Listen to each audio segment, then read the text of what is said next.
आज की कहानी का नाम है निंदा पर ध्यान न दे। तो चलिए दोस्तों शुरू करते हैं और देखते हैं कि इस कहानी का हमारे जीवन में कितना महत्व है। प्राचीन काल में एक संत दूसरे गांव जाने के क्रम में अपने एक शिष्य के साथ एक गांव में कुछ दिनों को लिए रुके। गांव के लोग संत के पास अपनी समस्याएं लेकर पहुंचने लगे।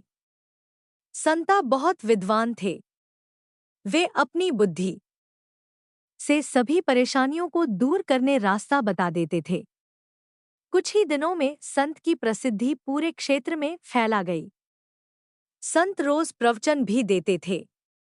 उनके उपदेश सुनने के लिए गांव में दूर दूर से लोग आने लगे।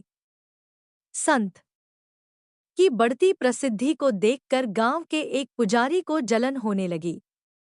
वह सोचने लगा कि इस तरह तो उसके भक्त भी संत के पास पहुंचने लगेंगे। पुजारी जलन की वजह से संत को शत्रु मानने लगा था। पुजारी ने संत की छवि खराब करना शुरू कर दिया।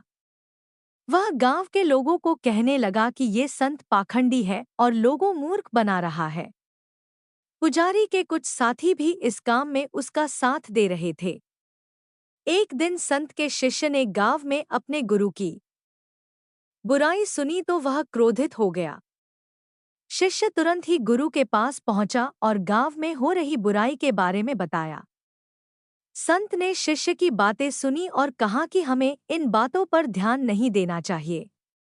अगर हम उस पंडित से वाद विवाद करेंगे तो भी ये बातें चलती रहेंगी।